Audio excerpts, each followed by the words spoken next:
अस्सलाम वालेकुम, सुबह बखैर and a very good morning to all of you. आप अक्सर देखते हैं कि हम अपने इस शो में रिश्तों के हवाले से बहुत ज़्यादा बात करते हैं, रिश्तों को बहुत ज़्यादा सेलिब्रेट करते हैं, लेकिन कभी कभी हमारे रिश्तों के दरमियान कोई एक ऐसी बड़ी चीज़ आ जाती है कि सगे बहन भाई एक दूसरे की शक्ल देखने के लिए तैयार नहीं होते। सगे बहन भाई एक दूसरे के खून के प्यासे हो जाते हैं। लोग फ़ौरन आंखें फेर लेते हैं, यतीमों का हक भी मारने के लिए फ़ौरन तैयार हो जाते हैं। और वो चीज़ है जायदाद, विरासत। और इसका तो कुरान पाक में भी जिक्र है कि ये जो विरासत है, ये जो ज़मीन है, ये भी फितने का बाइस बनती है। और हम वो देखते हैं कि किस तरीके से मतलब सगा खून सफ़ेद हो जाता है। बहनों को एक लंबे अरसे तक अपने भाइयों से कानूनी जंग लड़नी पड़ती है अपना हक मांगने के लिए। यतीमों को उनकी विरासत से महरूम कर दिया जाता है। और स्पेशली मैंने देखा है कि अगर ख़ानदान में कोई लड़की हो कि जिसके हिस्से में विरासत का बड़ा चंक आ रहा हो, तो किस तरीके से कोशिश की जाती है कि इसकी शादी ही ना की जाए, ताकि जो इसके हिस्से की जो जायदाद है वो कहीं घर से बाहर ना चली जाए। आपके भी विरासत के हवाले से, जायदाद के हवाले से कोई मसला हो तो आप लोग आज हमारे शो में कॉल कर सकते हैं, क्योंकि विरासत और जायदाद के बंटवारे के हवाले से शरीयत क्या कहती है, कानून क्या कहती है, और अगर आपको किसी किस्म की लीगल असिस्टेंस चाहिए हो तो मतलब शो में आपको कोई मशवरा चाहिए हो तो आप हमें कॉल भी कर सकते हैं। जी, तो शो में हमारे साथ मौजूद हैं नौरीन काजी जो कि लीगल एडवाइज़र हैं, हमारे साथ शकील बेग साहब मौजूद हैं, हेड ऑफ़ कंज्यूमर डिपार्टमेंट हैं, और साथ में हमारे साथ हुसन बानो साहिबा भी मौजूद हैं जो कि एडवोकेट हैं। और बस थोड़ी देर में हमें मुफ्ती इमरान हक कल्याणी साहब भी हमारे साथ यहाँ पर मौजूद होंगे और हमारे इस पैनल का हिस्सा होंगे। आप तीनों को मैं शो में खुश आमदीद कहूँगी। और सबसे पहले तो वैसे मैं आप लोगों से जानना चाहूँगी कि अगर हम देखें तो पाकिस्तान की अदालतों में विरासत के तकसीम के हवाले और इस पर जो डिस्प्यूट के हवाले से रोज़ाना की बुनियाद पे कितने केसेस रिपोर्ट होते होंगे? देखें, इस हिसाब से लाखों हज़ारों केसेस जैसे आप देखे जाएं तो होते हैं, लेकिन डेली बेसिस पे अगर देखा जाए तो हर डिस्ट्रिक्ट कोर्ट में तकरीबन डेली बेसिस पे 10-15 ये केसेस रिपोर्टेड हो। जी सही, ठीक है। तो उसमें फिर क्या देखते हैं कि यूजुअली जो आ रहा होता है, जो जिस्ट आपको समझ में आ रही थी वो क्या है? वो बहनें ज़्यादा करती हैं, भाइयों के दरमियान डिस्प्यूट होता है, तो क्या होता है उसमें? देखिए, उसमें सिर्फ बहन भाइयों में डिस्प्यूट नहीं होता, और भी डिस्प्यूट होते हैं, भाइयों में भी होते हैं। देखिए, ज़्यादातर बहनों को तो सबसे पहले हिस्सा नहीं दिया जाता, कहा जाता है कि माफ़ कर दिया जाए। तो वो भी बचपन से टर्म सुनते आ रहे हैं और अभी तक ये टर्म जिंदा है जी कि हाँ, कि माफ़ कर देना बहन, माफ़ कर दे। तो भाई बहन कमज़ोर है, हाय बहन माफ़ कर दे। नहीं, भाई कमज़ोर कैसे है? भाई न वही कि अगर भाई बेचारा कुछ कमाता नहीं है तो फिर वो बहन अपना हिस्सा माफ़ कर देना, कि माँ बाप को चाहे घर ही हो, जैसे बहन का भी हिस्सा था तो वो माफ़ कर दे और कुछ चीज़ हिस्सा माफ़ कर दे, बिल्कुल बर्डन ना हो। आप ठीक कह रही हैं, लेकिन हमारे प्यारे नबी सल्लल्लाहु अलैहि वसल्लम ने ये फरमाया है कि जो विरासत का इल्म है उसको सीखो और दूसरों को भी सिखाओ, ताकि उनको इल्म हो कि ये क्या है। लेकिन जब अल्लाह की तरफ से हुक्म आया है कि आपने हिस्सा देना है तो आपने देना है। अच्छा, क्योंकि दीनी पहलू भी ऑफ कोर्स में बहुत मैटर करता है। हमारे साथ मुफ्ती इमरान हक कल्याणी साहब भी मौजूद। अस्सलाम वालेकुम डॉक्टर साहब। वालेकुम अस्सलाम। कैसे हैं आप? ठीक ठाक हैं? बहुत अरसे के बाद जी डॉक्टर साहब आज हमारे शो में हमारी ज़िंदगी देखा जी। अच्छा, आप मुझे बताएं वैसे जो यूजुअली जो ज़्यादातर केसेस होते हैं उनकी नौयत क्या होती है, जो विरासत के जो केसेस होते हैं? बेसिकली यही होता है कि वालिदैन जब तक हयात हैं तो चीज़ें चल रही होती हैं। माँ बाप का काम भी है कि सबको बैलेंस में लेके जाना। ज़्यादा डिस्प्यूट जो स्टार्ट होता है वो यहीं से होता है कि पेरेंट्स में से अगर किसी की डेथ हो गई, स्पेशली फादर की, तो फिर डिस्ट्रीब्यूट आता है सिबलिंग्स के बीच में कि भाई नहीं ये हिस्सा मेरा है या ये हिस्सा मेरा है। या अमूमन ये होता है कि नहीं, माँ जब तक हयात है इस जगह को रहने देते हैं, हम इस जगह को सेल आउट नहीं करते, माँ के बाद जो है हम इस चीज़ की डिस्ट्रीब्यूशन करेंगे। तो ये तो हर इंसान की अपनी तरबियत और इखलाक है। अदरवाइज़ एज़ पर शरिया और एज़ पर ला जो जिसका इंतकाल हुआ है उसका जो भी हिस्सा है वो उनकी लीगल हेयर्स में डिस्प्यूट किया जाता है, इस पर शरिया सूरह निसा में भी ये चीज़ लिखी हुई है, बाकायदा मेंशन है कि जो भी हिस्सा है वो इस पर शरिया डिस्ट्रीब्यूट किया जाए। नहीं किया जाता तो फिर बाद में यही कोर्ट के कचहरियों के चक्कर आ जाते हैं, फिर मरने वाले के ऊपर भी अजाब है कि आप अपने ज़िंदगी में नहीं किया या उस चीज़ को डिले किया, क्योंकि इस चीज़ को डिले करना भी अच्छा नहीं है। डॉक्टर साहब, कितने शरीयत में अगर देखा जाए तो कितने सख्त अहकामात हैं इस हवाले से, विरासत में की तकसीम के हवाले से? बिस्मिल्लाहिर्रहमानिर्रहीम, नहमदुहु व नसल्ली अला रसूलिल करीम। इल्म शरीयत में ना इसको इल्मुल फ़राइज़ कहा गया है, मीरास के इल्म को, कि फ़राइज़ का इल्म है। और उलमा कराम ने, फ़ुक़हा ने कुरान हदीस की रोशनी में बयान फरमाया कि मरने वाले की मिल्कियत में अगर एक सुई भी है ना, तो भी शरिया के कानून के मुताबिक ये होगा कि मीरास में अब डिस्ट्रीब्यूट होनी चाहिए, तकसीम होगी, सुई तक भी अगर है तो उसमें सख्ती इस लिहाज से बहुत है कि इल्मुल फ़राइज़ जब कहा गया कि नहीं, मरने वाले के मरने के बाद सबसे पहला फरीज़ा यही है कि उसकी जो भी चीज़ें हैं, पैसा, कैश, कपड़े वगैरह, जूते, चप्पल, इवन घड़ी वड़ी, सब जो चीज़ें हैं, मर्द औरत सब वो चीज़ें उनकी तकसीम बराबर की जाएंगी। अब बराबर से मतलब ये कि जो शरीयत ने हिस्सा रखा कि जी जैसे मर्द के अगर 50,000 है तो उसकी बहन के 25,000 रुपये होंगे, वो एक अलग डिस्कशन है, क्यों क्या हो जाए। अच्छा, इसकी जो मुख्तलिफ सूरतें होती हैं ये कि अब जाहिर सी बात है, इंतकाल के फ़ौरन बाद तो ये सारी चीज़ें, ख़ासतौर पर घर का जो मामला आता है ना, वो बड़ा सीरियस मैटर होता है कि अगर फ़ौरन घर को तकसीम कर दिया जाए तो फिर बेवा कहाँ जाए, भाई भाभी, अब जॉइंट फैमिली हमारे ज़्यादातर होती हैं, वो कहाँ जाए। तो उसका एक आसान तरीका ये होता है कि एक तो अगर सारे उनके अंडरस्टैंडिंग है तो म्यूचुअल अंडरस्टैंडिंग से वो सब, जैसे अभी मैडम ने कहा कि भाई वालिदा के नाम कर दिया जाता है, तो ज़बानी तौर पे भी अगर सारे वरसा जो औलाद है वो मिलके कहते हैं कि जी जो हमारे अब्बा की प्रॉपर्टी हमें मिली है मीरास में, या जो भी चीज़ें हैं वो हम अपनी खुशी और अख्तियार से अपनी वालिदा की मिल्कियत में दे देते हैं, चाहे उसकी पेपर वर्क ना भी हुआ हो तो वो चला जाता है, वो उनकी मिल्कियत में ज़बानी चला जाता है। एहतियात ये है कि उसके ऊपर एक जो ना वो डॉक्यूमेंटेशन भी करने के भाई कोई स्टैम्प पेपर वगैरह भी लिख लें।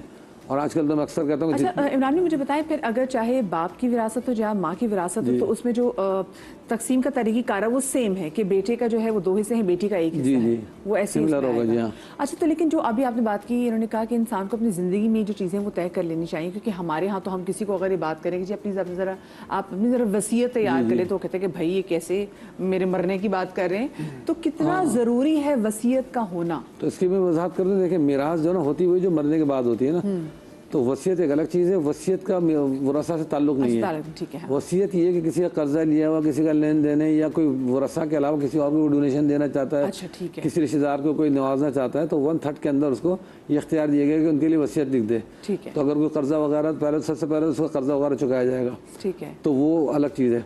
लेकिन ये मिरास जो ना खुद ज़िंदगी में तकसीम करने का हुक्म नहीं है। ज़िंदगी में हुक्म करना बिल्कुल एक अलग चीज़ हो जाती है, वो गिफ्ट और हिबा हो जाता है। आप हज़रात जानते हो, गिफ्ट काउंट होता है, क्योंकि जिंदा इंसान जब मर जाता है वो मिरास बनती है।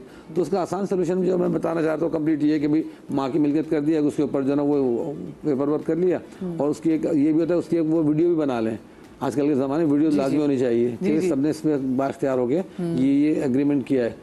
फिर उसकी मजीद कार्रवाई हो सकती है कि उसमें कोर्ट से एक या वो हमारे बदले केडी वगैरह का प्रोसेस होता है, फाइल जाती है, एक हेयरशिप बन जाती है जिसमें जितने भी लीगल उनके जो वारिस होते हैं उन सबको मेंशन कर दिया जाता है। तो ये समझे कानूनी तौर पे अब उनकी वो मिरास एक तरह से डिस्ट्रीब्यूट हो गई है, क्योंकि अब जब भी वो बेचेंगे तो यकीनी तौर पे सबके हिस्से में बहनें हैं, भाई हैं, जो भी हैं जो हकदार हैं, उन सबके हिस्से में खुद ब खुद शामिल हो जाएंगे। जब तक कि वो हेयरशिप नहीं बनती ना, वो मामला फिर लटका और अटका रह जाता है कि अगर वालिदा का नाम कर दिया, वालिद की डेथ के बाद फिर वालिद का डेथ सर्टिफिकेट नहीं बना हुआ, 4-5 साल उसमें गुजर गए और फिर उस वालिदा का इंतकाल हो गया, तो वहाँ प्रॉब्लम आ जाते हैं। इसलिए ये कि हेयरशिप फ़ौरन बनवा लें, फिर उसको आज से अपनी सहूलत देखते स्लो जैसा मुनासिब हो, घर बेच के कुछ दूसरा लेना है, डिवाइड करना जो करना है वो उसके बाद फिर फैसला कर लें वो। सही। अच्छा आपने वैसे कितने डिस्प्यूट देखे हैं? अच्छा, मैं अभी आपने सवाल मैडम से किया था कि तो वो कहते शायद मेरे ख्याल है वो रुक गई कि भाई क्यों गरीब। तो रिसेंटली हम एक डिसीजन में बैठे हुए थे और वो कोर्ट में ही केस आया हुआ था, तो वहाँ पर बात ये हो रही थी कि जो भाई थे, और एक ही भाई था और 3 बहनें थीं, तो इशू ये बन रहा था कि वो बहनों को हम देख रहे थे कि वो एक ही बात कर रहे थे कि तुम्हें पता तुम्हारे भाई के हालात क्या है, इंतहाई मखदूस हालात हैं, और इन हालात में अगर तुम ये भी ले लोगी तो सोचो मेरे बच्चे कहाँ जाएंगे। सवाल ये पैदा होता है कि क्या उस भाई की प्रॉपर्टी थी क्वेश्चन मार्क है ना, वो तो उसके बाप की प्रॉपर्टी थी, वो तो विरासत में उसके हाथ में अभी लगी है। और लगने के साथ ही उसने सबसे पहला काम ये किया कि उसने अपनी बहनों को दूर कर दिया उसे।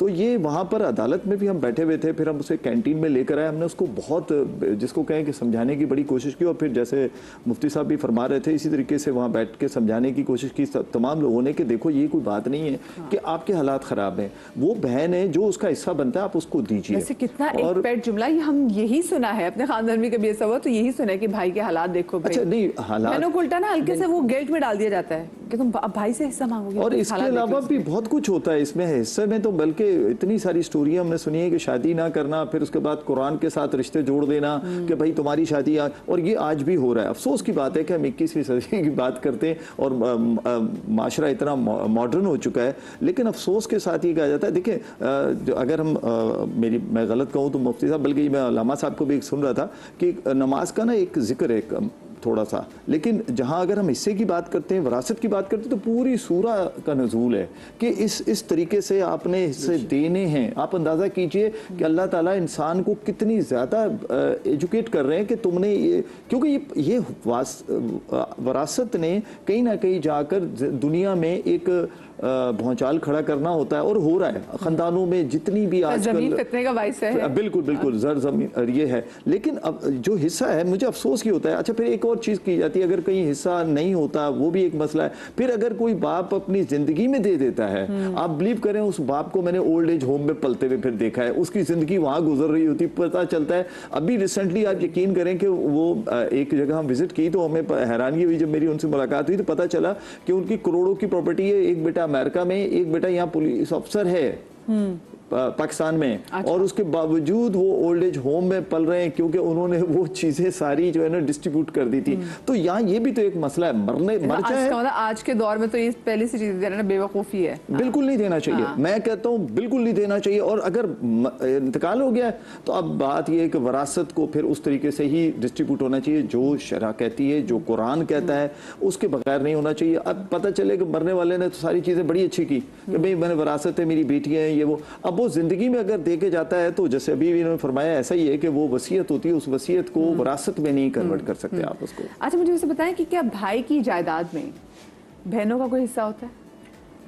भाई की जायदाद में बहनों का हिस्सा होता है, मगर मैं इसका जवाब देती हूँ। पहले इनकी बात को मैं ज़रा सा कंटिन्यू करूँ कि जैसा कि इन्होंने कहा कि जो प्रॉपर्टी अगर वालिदैन ने अपनी ज़िंदगी में दे दी तो फिर बकाया ज़िंदगी उनकी ऐसे गुजरती है।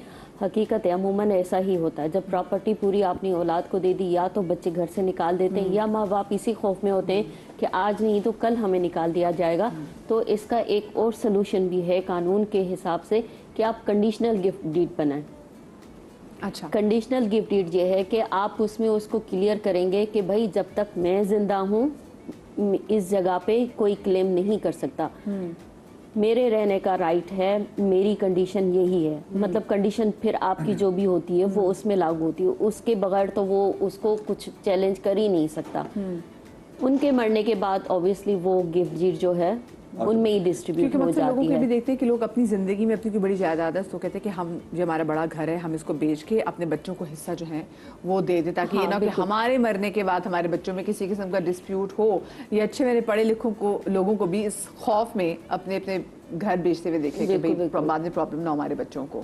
अच्छा, और वो जो बहनों की बात, बहनों का ये है कि इन केस अगर आपका कोई भाई है, भाई का इंतकाल हो जाता है तो भाई की विरासत में बहन का भी हिस्सा बनता है, मगर पहले देखा जाता है कि भाई की अपनी फैमिली है, मींस के उसकी वाइफ, उसके बच्चे, देन जो है भाई और बहन उसके रेजिडरी में चले जाते हैं कि मींस उनका पहले हिस्सा बनता है, उसके बाद बहनों का आएगा। ऐसे तो निकलने को रेजिडरी में काफी शेयर्स निकल जाते हैं, फिर तो पुफियां भी बीच में आ जाती हैं कि भाई मेरा भी है, खालाएं भी आ जाती हैं। हमने क्लियर करें ना, हमें भी पता हो कैसी, मतलब जो लोग हमें देख रहे हैं उनको पता चाहिए। हुसैन माना साहब मुझे बताएं कि अगर इन केस जैसे ना कि आप बना दें कि हाँ मेरी ज़िंदगी में आप ये जो मेरी जो जायदाद है, जो मेरा घर है, ये मेरी ही मिल्कियत में रहेगा, लेकिन अगर आपकी ज़िंदगी में आपको बच्चों की कुछ ऐसी चीज़ें देखकर आप चाहें कि आप उसको रिवर्स कर सकें, तो ये आप उसको रिवर्स कर सकते हैं? बिल्कुल बिल्कुल कर सकते हैं। आप जब तक जिंदा है वालिद जब तक जिंदा है अपनी ज़िंदगी में अपनी जायदाद के साथ कुछ भी कर सकता है, उसको रिवर्स भी कर सकता है। क्योंकि उसकी विल होती है। तो ज़िंदगी में विल की कोई हैसियत नहीं है। मेन चीज़ ये है कि जायदाद तब आगे जाएगी जब डेथ हो जाती है। पहला जो शर्त है वो डेथ है। वालिदैन अपनी जायदाद में से अपने बच्चों को आग कर सकते हैं? नहीं, नहीं कर इस्लाम में आग का कोई कॉन्सेप्ट नहीं है और हमारे कानून में भी नहीं है। आग का कोई कॉन्सेप्ट नहीं है। हाँ, आप हिबा कर सकते हैं, गिफ्ट कर सकते हैं। गिफ्ट भी मरने के बाद 6 साल में मतलब चैलेंजेबल है, 6 साल तक, उसके बाद नहीं। लेकिन आप हिबा कर सकते हैं। जैसे पोते का एक मसला आता है इस्लाम में कि पोते का हिस्सा नहीं है कि अगर दो बाप की डेथ हो जाए तो जी, और जी दादा हयात अगर हो, हाँ। देखिए दादा हयात है और 2 भाई हैं, एक भाई की डेथ हो जाती है और उसके बच्चे रह जाते हैं, तो दादा की डेथ के बाद पोते का हिस्सा इस्लाम में नहीं है। लेकिन जो फैमिली ऑर्डिनेंस है 1961 का सेक्शन 4 वो पोते को हिस्सा देता है कानून। इस पर मोहम्मद अंदाज ये प्री डिसीज शेयर कहलाता है कि वो पोते क्लेम कर सकते हैं। मीन्स के डायरेक्ट पोतों का वो शेयर नहीं निकलता है।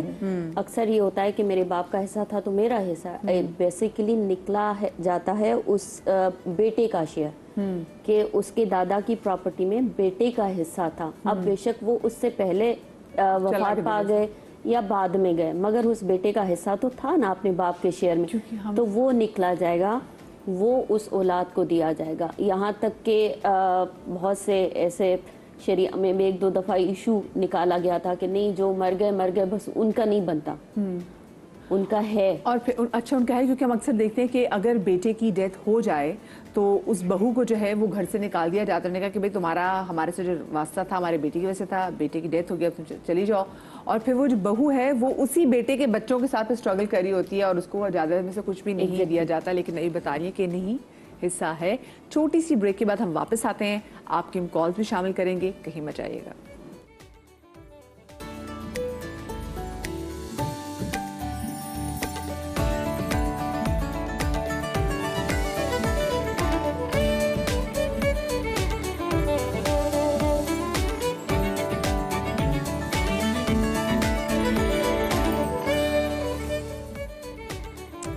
जी बिस्मिल्लाहिर्रहमानिर्रहीम। ब्रेक के बाद मैं आपको एक बार फिर से खुशामदीद कहती हूँ। और इससे पहले कि मैं अपना जो टॉपिक है, चूँकि आज हम विरासत और जायदाद के हवाले से बात करें, बड़ा सेंसिटिव ये टॉपिक है और बहुत सारी चीज़ें हम लोगों को मालूम ही नहीं है और काफ़ी चीज़ों से और काफ़ी हक़ाइक़ से पर्दा उठाया भी जा रहा है। तो बड़ा हेल्पफुल शो भी है और आप लोग हमें कॉल भी कर सकते हैं।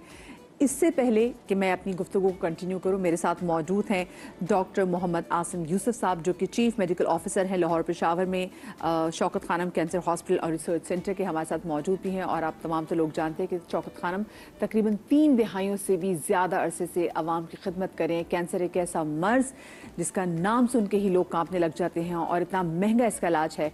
ये पिछले 3 दहाइयों से ज़्यादा लोगों का, ज़रूरतमंद लोगों का मुफ्त इलाज भी कर रहे हैं। पेशावर और लाहौर में already Shaukat Khanum cancer hospital मौजूद है, लेकिन अब कराची में इस हवाले से काम हो रहा है और इसी हवाले से बात करेंगे। हमारे साथ मौजूद हैं डॉक्टर आसिम यूसुफ साहब। डॉक्टर साहब, आपको शो में खुशामदीद कहते हैं। शुक्रिया जी, बहुत मेहरबानी, थैंक यू। अस्सलाम वालेकुम।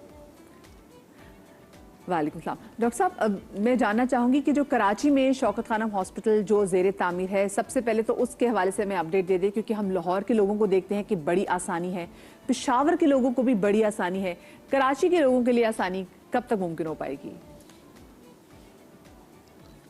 जी शुक्रिया। इस वक्त हमारा कराची में तीसरा और सबसे बड़ा शौकत खानम कैंसर हस्पताल ज़ेर तामीर है DHA सिटी में, और उस पर अब बड़ी तेज़ी से काम चल रहा है और इंशाअल्लाह अगले साल 2026 के एंड तक इंशाअल्लाह वो खुल जाएगा। और वहाँ पे भी इंशाअल्लाह कराची के मरीज़ों के लिए, पूरे सिंध के मरीज़ों के लिए और जनूबी बलूचिस्तान के मरीज़ों के लिए भी वो सर्विसेज उसी तरह फराहम करेगा जैसे लाहौर और पेशावर में हम कर रहे हैं। सही। अच्छा, मुझे बताइएगा सर, ये जो कराची में जो इंशाल्लाह शौकत खानम जो आप तामीर करने जा रहे हैं, इसमें जो सहूलियात जो दी जा रही है वो स्टेट ऑफ द आर्ट सहूलियात होंगी, और या कोशिश करेंगे कि जो लाहौर और पेशावर में जो ऑलरेडी ट्रीटमेंट्स हैं ये उनसे भी एडवांस ट्रीटमेंट्स हों? जी बिल्कुल। हमेशा हमने यही कोशिश की है जो पहला अस्पताल बना उसमें जो हमें बाद में लगा कि डिफिशेंसीज़ हैं या इम्प्रूवमेंट्स हो सकती हैं, हमने पेशावर में वो सारी चीज़ें इम्प्रूव की। और अब 2 हॉस्पिटल्स के एक्सपीरियंस से हमने कराची का जो हॉस्पिटल डिज़ाइन और प्लान किया है वो state of the art facility है, मोस्ट मॉडर्न कैंसर अस्पताल पाकिस्तान का इंशाल्लाह ये बन रहा है। और इसको हमने कोशिश की है फ्यूचर प्रूफ करने के लिए, इसमें ऐसी फैसिलिटीज़ क्रिएट कर रहे हैं और जगह बना रहे हैं कि इसमें और एक्सपेंशन भी हो सके इन ईयर्स टू कम। सो इंशाल्लाह बिल्कुल इसमें state of the art facilities होंगी, तशख़ीस के लिए भी और इलाज के लिए भी। ये एक टर्शरी केयर कैंसर हॉस्पिटल है, जिसका मतलब है कि एक ही छत के नीचे तमाम तशख़ीस और इलाज की सहूलियात एक ही जगह मरीज़ को फ़राहम होंगी, जो कि अभी तक कराची में बहुत अच्छे हॉस्पिटल्स हैं लेकिन एक टर्शरी केयर कैंसर हॉस्पिटल कोई नहीं है कराची में। तो ये एक बहुत बड़ा एडवांस होगा वहाँ के लोगों के लिए कि एक ही जगह में उनको ट्रीटमेंट मिलेगी। और जो शौकत खानम का प्रॉमिस रहा है हमेशा से कि highest possible quality of care मिलेगा, और ये देखे बगैर कि कौन पे कर सकता है और कौन नहीं कर सकता। 3 दिहाइयों से ज़्यादा हमने 75% से ज़्यादा मरीज़ों का कम्प्लीटली फ्री इलाज किया है कैंसर का, और वो ही सिलसिला कराची में भी इंशाल्लाह जारी रहेगा। इंशाल्लाह। तो ये बताइए, जैसे आपने 70-75% जो कैंसर के जो मरीज़ आए हैं आपने उनका मुफ्त इलाज किया है, और कैंसर का सस्ता इलाज और मुफ्त इलाज करना एक बहुत बड़ा चैलेंज है। इस चैलेंज को आप कराची में कैसे देखते हैं कि कराची में भी बिला इम्तियाज़ जो कैंसर के मरीज़ हैं उनके ऐसे इलाज होगा, क्योंकि जो आने वाले मरीज़ होंगे उन सबकी जो माली कंडीशन है, जो माली बैकग्राउंड है, वो एक जैसा नहीं है? जी बिल्कुल, इंशाल्लाह कराची में भी इसी तरह ट्रीटमेंट किया जाएगा। और हमें यकीन, हमें हमारा एक्सपीरियंस है पिछले 30 साल से कि हर साल हमारा जो ज़कात और एहतियात हम इकट्ठी करते हैं पिछले साल से ज़्यादा होती है, और इसकी वजह से 30 साल से हमने हर साल पिछले साल से ज़्यादा मुस्तहक मरीज़ों का बिल्कुल फ्री इलाज किया है। 30 साल हो गए लाहौर में और 9 साल पेशावर में। तो ये इसीलिए मुमकिन है क्योंकि लोगों को यकीन है कि जो हम कहते हैं वो वाकई सही है, वाकई मरीज़ों का फ्री इलाज किया जाता है। और कराची में यही सिलसिला चलेगा। और कराची में तो माशाल्लाह बहुत पुराना ट्रेडिशन है चैरिटी का और फिलैंथ्रोपी का, लाहौर और पंजाब वगैरह से पहले का ये बहुत पुराना ट्रेडिशन चल रहा है। सो हमें उम्मीद है कि कराची के लोग भी दिल खोल के बढ़ चढ़ के हमारी मदद करेंगे और इसमें अपना हिस्सा डालेंगे। और ख़ास तौर पे जब हॉस्पिटल खुल जाएगा तो लोगों को फिर पता होगा कि फैसिलिटी वाकई चल रही है, वो ख़ुद देख सकेंगे। तो इंशाल्लाह जब हॉस्पिटल खुल जाएगा तो हमें उम्मीद है कि कराची के लोग जो डोनेशंस और चैरिटी देंगे उसी से ही कराची का अस्पताल चल जाएगा इंशाल्लाह। बट इस वक्त ऑब्वियसली हमें बहुत सख्त ज़रूरत है डोनेशंस की, ताकि लोग इसका जी अच्छा सर, मेरा सवाल भी यही कि जैसे आपने बात की इंशाल्लाह कराची में जिस किस्म की सहूलियत मैसर होंगी, आपने वैसे कितना फ़ायदा उठाया? क्योंकि देखिए आपने पेशावर में एक इतना बड़ा स्टेट वाला अपने बड़ा कैंसर हॉस्पिटल बनाया, लाहौर में इतने अरसे से काम कर रहा है, तो बहुत सारी ऐसी चीज़ें हैं कि आप वहीं से सीख लेते कि अच्छा अब हमें इन चीज़ों की और ज़रूरत होगी और इन चीज़ों को हमने ऐसे मैनेज करना है, क्योंकि इससे बड़ा हमने नेटवर्क नहीं देखा जो कैंसर हॉस्पिटल का। सो कराची का जो हस्पताल है वो लाहौर से दुगना है साइज़ में। 11 लाख स्क्वायर फुट पे ये कंस्ट्रक्टेड है, जबकि लाहौर 5.5 लाख पे है।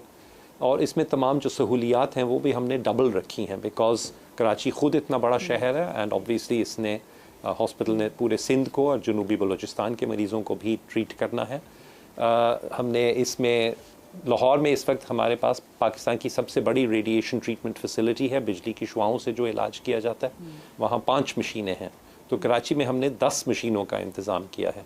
सिमिलरली लाहौर में 8 ऑपरेशन थिएटर हैं, तो कराची में हम 16 बना रहे हैं। तो कोशिश ये की गई है कि पिछले अस्पतालों के एक्सपीरियंस से सीखें और कुछ एस्टिमेट कोशिश करें, रियलिस्टिक हो कि पेशेंट्स कितने आएंगे और हम कितनी सर्विसेज प्रोवाइड कर सकेंगे। अच्छा, जैसे आपने रेडिएशन की मशीनों के हवाले से सर बात की, सर ये जो साइबर नाइफ टेक्नोलॉजी है सर, इसके हवाले से ये बताइएगा कि और कौन कौन सी नई टेक्नोलॉजीज जो हैं वो कराची में शौकत खानम अस्पताल का हिस्सा होंगी? हमने हमेशा जो लेटेस्ट और मोस्ट इफ़ेक्टिव और मोस्ट कॉस्ट इफ़ेक्टिव और मोस्ट एफिशिएंट ट्रीटमेंट्स हैं वो इस्तेमाल की हैं।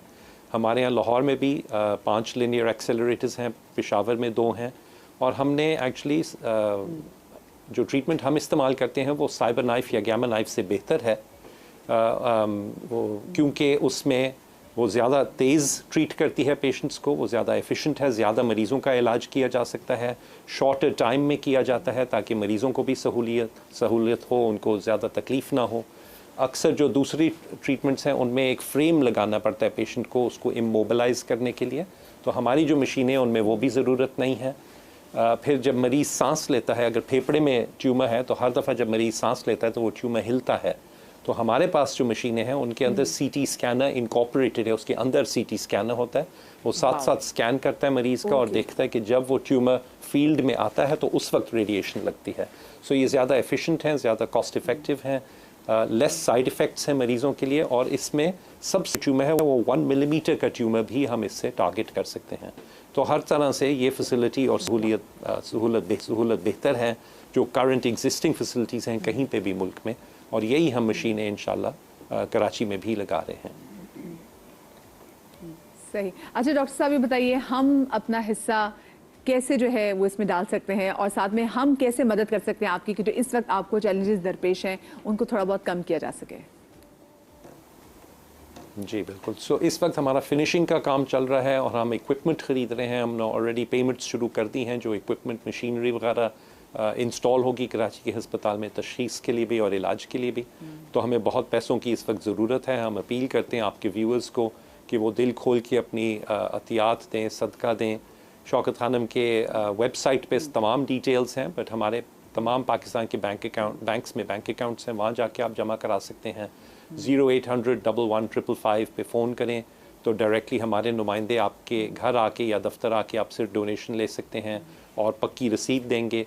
7770 पे अगर आप एक SMS भेजें तो शौकत खानम को 20 रुपए मिलते हैं ब्लैंक SMS भेजने से। डॉक्टर साहब मेरे जितने गेस्ट हैं आप भी अपना फ़ोन निकालें, फ़ोन अगर आपके पास है, और 7770 पे आप लोग भी इसी वक्त जो है वो टेक्स्ट मैसेज जो है वो भेजें, ताकि हमारे तरफ से हमारे शो से ये कार खैर ज़रूर। और जितने लोग मुझे देख रहे हैं 7770 बस आपने नंबर लिख 7770, ठीक है, इस पर आप एक ब्लैंक टेक्स्ट भेज दें। और डॉक्टर साहब इससे 20 रुपये ऐड होंगे? जी बिल्कुल 20 रुपए, और हम अपील करते हैं कि लोग कम से कम एक दफ़ा दिन में रोज़ करें, वरना इससे ज़्यादा भी करें। जब भी उनको याद आए तो वो शौकत खानम को ज़रूर सपोर्ट करें, क्योंकि ये आपका इदारा है। आप ही की सपोर्ट की वजह से लाहौर में बना, फिर पेशावर में बना, और पाकिस्तान के लोगों की सपोर्ट से ये इंशाल्लाह कराची का मुकम्मल होगा। और ये सिलसिला चलता रहेगा कि एक दिन ऐसा आएगा कि तमाम पाकिस्तान के कैंसर के मरीज़ों का इलाज शौकत खानम की एक फैसिलिटी में किया जाएगा। इंशाल्लाह इंशाल्लाह। बहुत शुक्रिया जी, डॉक्टर आसिम साहब हमारे साथ मौजूद थे जनाब, और ये मैसेज जो मैंने किया है ये आप लोग भी ज़रूर कीजिए। और जी डॉक्टर साहब ने बात की कि आप रोज़ दिन में, मतलब कितनी छोटी सी अमाउंट है, आपको पता नहीं अगर इस वक्त पाकिस्तान में जितने भी लोग देख रहे हो, अगर वो भी इस वक्त बैठे बैठे ये 20 रुपये डोनेट कर दें, बल्कि मैं कहती हूँ 1-2-3 और आप ब्लैंक टेस्ट भेज दें। कभी कभी हम परेशान होते हैं कि भाई हमें सदका देना है तो सही जगह पे पहुंच जाए, तो ये भी एक बड़ा अच्छा क्रेडिबल काम है। अच्छा, उससे पहले हम एक ऐसी चीज़ के बारे से बात कर रहे थे कि ऐसे बंटवारे के बारे से बात कर रहे थे जो कभी कभी कैंसर से भी ज़्यादा खौफनाक हो जाता है, क्योंकि इसकी वजह से आपस में बहन भाई एक दूसरे की शक्ल नहीं देख रहे होते हैं, जायदाद के तनाज़े पे लोगों को कत्ल कर दिया जाता है। इतनी हम आए दिन ऐसी खबरें देखते हैं कि हम दिल दहल जाता है कि भाई ये सिर्फ और सिर्फ ये जायदाद के इस मामूली सी टुकड़े की वजह से इतनी फायरिंग होगी और इतने कत्ल हो गए हैं। तो अच्छा खैर, क्योंकि जो हम बात कर रहे थे, और अब हम बात कर रहे थे भाई की, पहले हमने जायदाद की वजह से बात की कि अब भाई की जायदाद में बहनों का क्या, और एक फिर इसी हवाले से आपने भी कहा था आप ऐड करेंगे पोते के जायदाद में जो हिस्सा है, उस हवाले से बात कर रहे थे कि अगर बाप की डेथ हो जाए तो फिर पोता क्लेम कर सकता है कि जायदाद में कहा। हाँ, वो शरीयत के मुताबिक इन्होंने भी क्लियर किया, मैडम ने भी कि वो पोता अगर मौजूद है और उसके वालिद की डेथ होगी लेकिन दादा हयात हैं, तो दादा का जब इंतकाल होगा तो जो उनकी मीरास है तो उसके अंदर शरीयत के कानून के लिहाज से पोते की मीरास उसको नहीं मिलेगी। अच्छा, वो ऐसे ही है जिस तरह जैसे किसी की डेथ जो है ना ज़ोहर के वक्त हो गई, जी। अब वो असर के वक्त की नमाज अजान जो होगी उस पर चाहे उसकी डेड बॉडी ऊपर ही रखी हो, उस पर नमाज नहीं, ना उसका ना फिदिया ना कुछ है, नमाज ख़त्म, उसकी वो गैर मुकल्लफ हो गया। तो इसी तरह जो बेटा बाप की ज़िंदगी में इंतकाल कर गया तो अब उसका जो हिस्सा जो काउंट होता है, तो क्योंकि वो मिरास बनी नहीं है इसके बाप की, वो तो बाप की ही मिल्कियत है। या तो दादा ने पहले किया था कि हाँ ये मेरे बच्चों का हिस्सा है, गिफ्ट किया होता तब तो चल बन जाता, गिफ्ट भी नहीं किया तो वो मिल्कियत ही वालिद की है। तो वालिद की मिल्कियत जब तक वो बेटे वो तो मुंतकिल होते उनके इंतकाल के बाद, अब उनका इंतकाल हुआ नहीं और बेटा पहले रुखसत हो गया, तो जाहिर है उनकी मिल्कियत की चीज़ वो इसकी मिरास में नहीं आएगी। तो इसी लिहाज से अब जो जितने वरसा मौजूद हैं वो तो हकदार होंगे, लेकिन जो पहले से मिसिंग हो गया, इंतकाल कर चुका है, तो वो बीच में से उसका हिस्सा माइनस हो जाएगा। सिवाय इसके कि ये खुद खुशी से सारे वरसा मिलकर अपनी मर्जी से अपने हिस्से में से उस बच्चे को या पोते को कुछ गिफ्ट करना चाहें, देना चाहें, तो वो कुरान करीम में भी कि भाई अगर इस तरह कोई तकसीम अमाल के वक्त, किसी भी किस्म की तकसीम अमाल के वक्त कोई ज़रूरतमंद हाजिर हो जाए तो आप लोगों को चाहिए खुश दिली के लिए उसके लिए कुछ ना कुछ दे दें, कर दें। लेकिन शरई तौर पे, कानूनी तौर पे तो हमारे लॉ में मेरे ख्याल से बताया गया है वो पोते की मिरास, लेकिन शरई तौर पे कुरान में पोते का हिस्सा नहीं है। बीवी का है, शौहर का है, बच्चों का है, इन सब का है।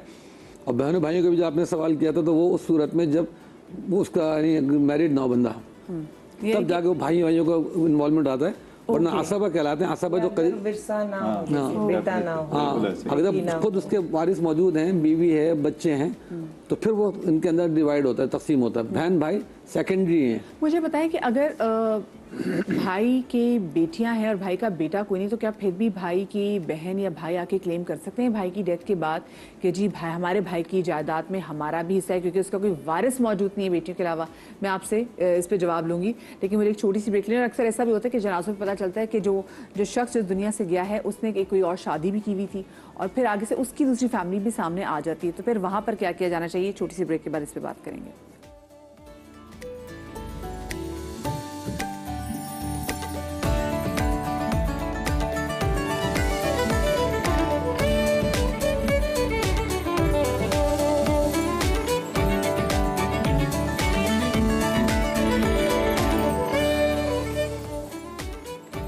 जी welcome back after the break. और इस वक्त हमारे साथ एक केस स्टडी भी मौजूद है, हम ज़रा उनसे बात भी कर लें। और फिर मेरे पास एक बड़ा अहम सवाल ये भी, क्योंकि हम वसीयत की बात करें, ये भी बात करें कि अगर दादा की ज़िंदगी में बेटे की डेथ हो जाए तो पोता को उसमें हिस्सा होगा या नहीं होगा, उस पर बात कर ली। लेकिन एक चीज़, अगर कोई शख्स ये कह दे और अपनी वसीयत में लिख दे कि उसके मरने के बाद वो जायदाद जो उसने खुद बनाई है वो उसको फलाही कामों में उसको देना चाहता है, और उसके मरने के बाद क्या उसके बच्चे फिर उसकी वो वसीयत चेंज कर सकते हैं? मैं इस हवाले से भी क्वेश्चन रेज करूंगी। लेकिन शमीम साहिबा हमारे साथ शो में मौजूद हैं, उनको भी सामने गुफ्तगू करेंगे। अस्सलाम वालेकुम शमीम जी। अस्सलाम वालेकुम जी शमीम जी, अपना बात। मैं 2 भाइयों की इकलौती बहन हूँ और मेरे वालिद और वालिदा का इंतकाल हो चुका है। मैं बेवा थी, तो मैं अपने घर में ही रह रही थी भाई के साथ। तो जो छोटा भाई था मेरा, मैं उनके साथ में ही रह रही थी। मेरी एक बेटी है, मैंने उससे शादी कर दी उसकी। उसके बाद ये हुआ कि भाई ने अचानक ही बस प्रोग्राम बनाया कि हम पूरा घर मरी इस्लामाबाद वगैरह घूमने के लिए जा रहे हैं, तो मैं तुम्हें तुम्हारी बेटी के यहाँ छोड़ देता हूँ और वापस आकर मैं तुम्हें ले लूँगा। तो मैंने कहा ठीक है। उन्होंने मुझे मेरी बेटी के यहाँ छोड़ा है, और उसके बाद आज तकरीबन 5 साल का अरसा गुजर चुका है, वो लौट कर नहीं आए। और उसके बाद उन्होंने कोई ख़बर नहीं ली। बाद में इत्तला मिली कि हमारा जो घर था जिसमें हम रह रहे थे, क्योंकि मेरा भी सामान वहीं पर ही था, तो उन्होंने उस सामान को भी, यानी कि घर के साथ उन्होंने सामान समेत सेल कर दिया। ओके। 120 गज का प्लॉट था। फिर उन्होंने अपना घर जो अलग से बनाया, बाग़े कोरंगी में उन्होंने, हमें पता चला कि घर वर शिफ्ट किया है। और उसके बाद अपने बच्चों को उन्होंने सब, यानी कि जो हमारा यानी कि घर जायदाद जो हिस्सा था वो सब अपने बच्चों में उन्होंने तकसीम किया। यहाँ तक कि जो बड़े भाई थे उनको भी कुछ नहीं दिया। और बाद में पता चलता है कि उनकी डेथ हो गई भाई की। अच्छा। तो हम कहाँ जाएं और किससे कहें कि मतलब हमारा भी उसमें हिस्सा है। मैं अपने बेटी दामाद के घर में रहती हूँ, उनके रहमो करम पे पल रही हूँ जिस तरह, और जो मेरा था वो भी सब उन्होंने बेच दिया। उनके 4 बच्चे थे भाई के, उन्होंने अपने भाइयों बच्चों को सबको सेपरेट कर दिया। उसके बाद हमें कुछ नहीं पता हम कहाँ किससे करते। हमने वकील से पूछा, तो उन्होंने हमारे साइन नहीं लिए थे घर सेल करते वक्त, ना मेरे ना बड़े भाई के, ना उनका भी हक नहीं दिया, मेरा भी हक नहीं दिया। और बाद में पता चलता है कि जब उनकी डेथ हो गई तो हम किससे कहें, किससे जाकर कहें कि मतलब हमारा भी हक है इसमें, इस जायदाद में। तो बच्चे तो अपने सेपरेट हो गए।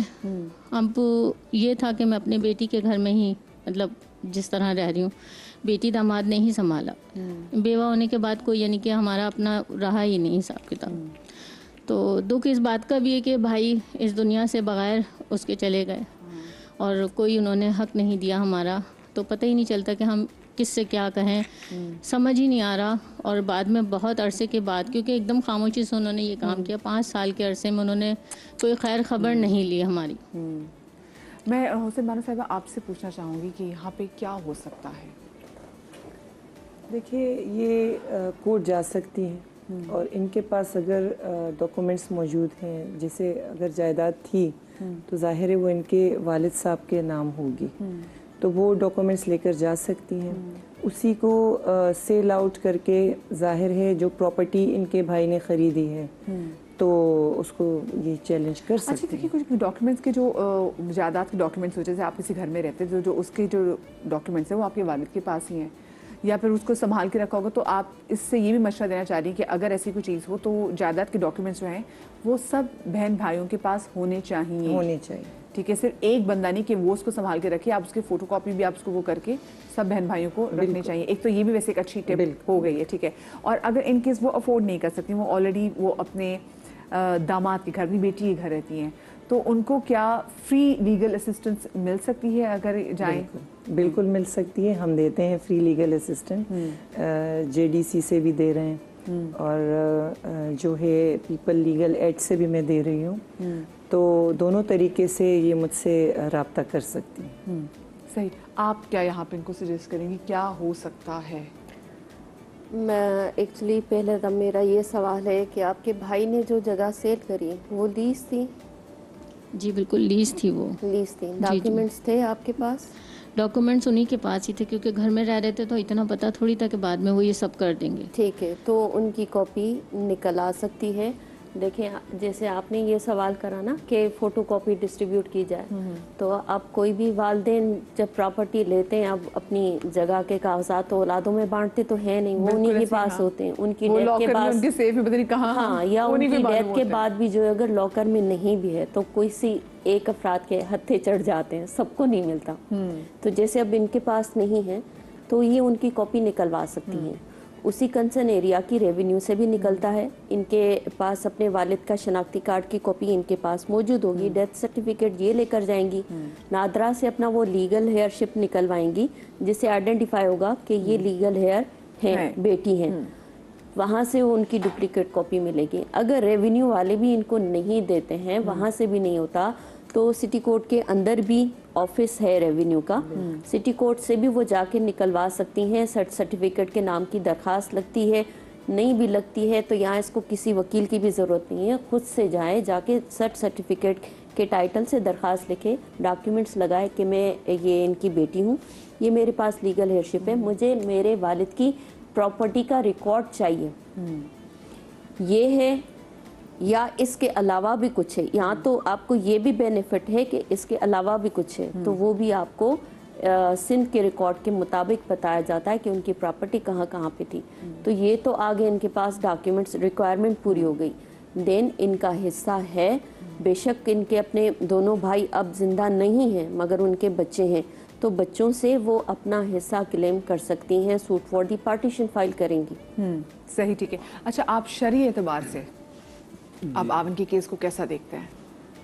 देखिए, शरई एतबार से तो ना क्लियर, ये जो दास्तान है सुनाई, इतनी मुख्तसर सी दास्तान के भाई ने इतना बड़ा चीट किया, मरी इस्लामाबाद घूमने का बहाना किया, उनको निकाल दिया, 5 साल में उनकी डेथ भी हो गई, उन्होंने सब कुछ दे भी दिया। तो इन्नल्लज़ीना यअकुलूना अम्वालल यतामा ज़ुल्मन इन्नमा यअकुलूना फ़ी बुतूनिहिम नारा व सयस्लौना सईरा। शरई तौर पर यतीम ऐसे तो नाबालिग होते हैं, जो नाबालिग बच्चे हैं उनको यतीम कहा जाता है, लेकिन इस सेंस में यतीम कि भाई जब उनके फादर चले गए और उनका हिस्सा इनका बनता है, जी। अब इतना बड़ा चीट करके कि उनकी प्रॉपर्टी को अब वो किस तरह उन्होंने पैसे से खिला के जो ना लीज पेपर को भी उन्होंने बेच दिया।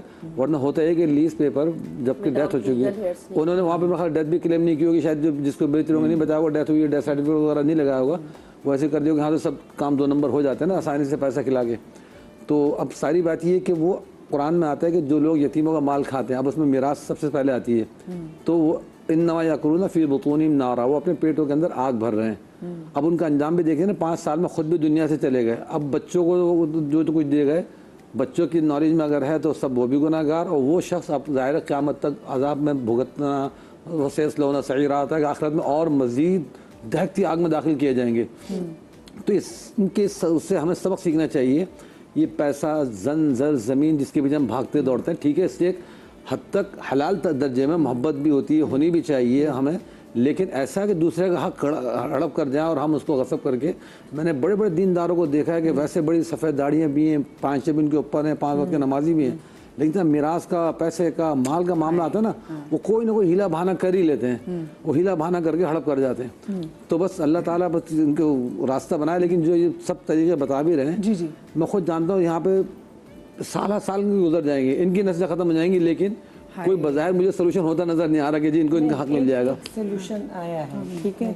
ये आपका जो ताज़ीरात पाकिस्तान है, जो पीपीसी का सेक्शन है 498A, उसमें अब एफआईआर कट जाती है। ये नहीं है कि केस सालों साल चलेंगे, अब आसानी पैदा हुई है। ये मैं ऑन एयर बताना चाहती हूँ कि जिस औरत को हिस्सा ना मिले तो वो फौरन जाके एफआईआर कटा सकती हैं। वो ना एफआईआर कटाना, थाने जाना, वो यहाँ पे फिर लोग वो थोड़ा फास्ट, क्योंकि उस डर से फिर वो हिस्सा दे देते हैं। मेरे पास ऐसे केसेस आए हैं कि वहीं पर सेटलमेंट करके उन्होंने, क्योंकि सिविल केसेस काफी प्रोलॉन्ग होते हैं। एफआईआर अगर करते हैं, ठीक है, और उसके बाद कोई सजा भी है वैसे? बिल्कुल है, 10 साल सजा है, 10 लाख जुर्माना है अगर आप बेटी लेकिन वो जब डेथ हो जाएगी किसके खिलाफ कटवाएंगी? वो मसला ये ना सारा, असल जो भाई फ्रॉड जिन्होंने किया वो डेथ कर चुके, अब वो किसके नाम कटवाएंगी? देखिए इनके केस में तो नहीं, इनके केस में तो ये, अब आप जैसे कह रहे हैं ना कि लीज उन्होंने अपने नाम, इसमें ये केस भी हो सकता है कि उन्होंने अभी तक अपने नाम कराए भी ना हो।